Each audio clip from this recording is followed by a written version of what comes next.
حالیہ دنوں میں جو پاکستان میں طوفانی بارشیں ہوئی ہیں اور جو دریاؤں میں جو طغیانی آئی ہے اور خاص طور پر کے پی میں جو کلاؤڈ برسٹ ہوئے اور جو فلیش فلڈز آئے، اس سے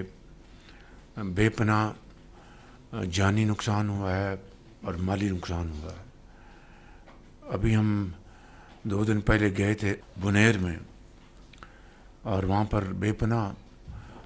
جانی اور مالی نقصان ہوا۔ اسی طرح سوات میں، سوابی میں، مانچیرا میں، شانگلہ میں، اور اس حوالے سے وفاقی حکومت نے مل کر صوبائی حکومتوں سے بھرپور اس میں ہاتھ بٹایا ہے اور بھرپور خلوص کے ساتھ تعاون کیا ہے،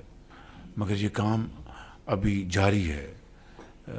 ریسکیو ایفرٹس آلموسٹ مکمل ہو گئیں، ریلیف ایفرٹس اور ریہیبلیٹیشن جب تک یہ مکمل نہیں ہوتا ہمیں چین سے نہیں بیٹھنا۔ میرے ساتھ سپہ سالار میرے ساتھ تھے جب ہم بنیر گئے، وہاں پر ہم نے پریزنٹیشن دی صوبائی حکومت سے اور وفاقی حکومت، اور پھر خود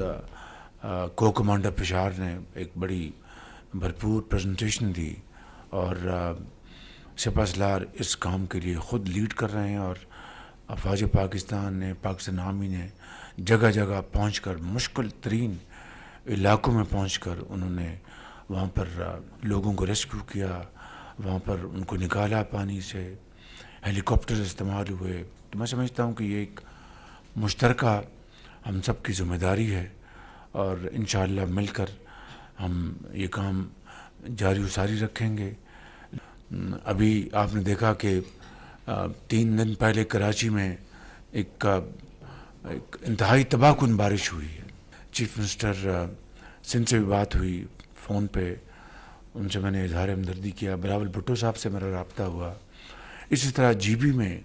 گلگت بلتستان میں، آزاد کشمیر میں خود وہاں پر گیا تھا گلگت بلتستان۔ وہاں پر ہمارے وفاقی وزراء نے، سیکرٹریز نے بہت کام کیا ہے، اور وہ کام ابھی بھی جاری و ساری ہے،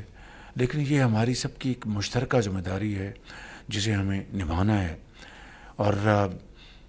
آخری بات اس حوالے سے یہ کرنا چاہتا ہوں کہ کب تک صوبائی حکومتیں اور وفاقی حکومت ان چیزوں کی کمپنسیشن دے گی جو کہ بالکل غیر قانونی طور پر جو تعمیر کی گئیں۔ 2022 میں نے خود یہ آنکھوں دیکھا حال میں بیان کر رہا ہوں آپ سے، تو میں سمجھتا ہوں کہ ہمیں ان چیزوں کو مد نظر رکھنا چاہیے۔ میں بہت جلد ایک میٹنگ میں بلانے والا ہوں جہاں پر ہم بات کریں گے کہ یہ جو دریا کے اندر جو کنسٹرکشنز ہیں، چاہے وہ ہوٹلز ہیں، چاہے وہ ریسٹورنٹس ہیں، چاہے وہ گھر ہیں، کہ جناب خوبصورتی ان کو دکھانی ہے۔ بھئی یہ خوبصورتی قیامت خیز خوبصورتی چاہیے آپ کو، یا وہ خوبصورتی چاہیے جہاں پر انسانی جانیں جو ہیں وہ ممکن حد تک ان کو بچایا جائے؟ تو وہ جو قوانین ہیں، وہ جو یہ فارمر چیف منسٹر بھی یہاں پر تشریف فرمائے ہیں کے پی کے، ان کو مجھ سے زیادہ بہتر پتہ ہوگا کہ گلیات وہ علاقے تھے جہاں پر کوئی ایک درخت نہیں گرا سکتا تھا۔ آج آپ گلیات چلے جائیں، بخدا دل خون کے آنسو روتا ہے کہ اتنی کٹائی ہوئی ہے، اتنی کٹائی ہوئی ہے، وہاں پر پلازے بن گئے، وہاں پر گھر بن گئے۔ یہ تباہ کن حالات جو کہ ایک قدرتی آفت ہے، اس کے ساتھ مین میڈ ڈیزاسٹر جو ہے، اس کی کوئی گنجائش نہیں ہے۔ تو میں سمجھتا ہوں کہ اس کے لیے ہمیں مل کر بیٹھنا ہوگا، اس کے اوپر ہمیں سوچ بچار کرنی ہوگی۔ لیکن سب سے بڑھ کر جو اصل بات وہ یہ ہے کہ اس میں یہ 2022 میں بھی آفت آئی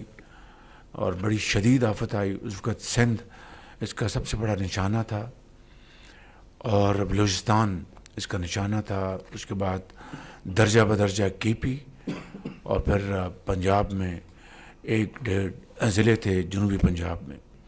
اور سندھ میں سب سے زیادہ تباہی ہوئی تھی۔ آپ اس سے اندازہ کر لیں کہ اتنی تباہی کے باوجود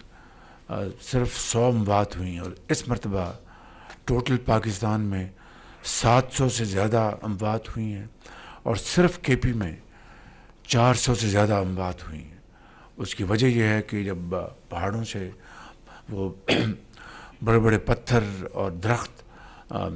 پانی کے ساتھ ایک سپیڈ کے ساتھ چلے آ رہے ہوں تو کون ٹھہر سکتا ہے اس کے آگے؟ اور آنن فانن،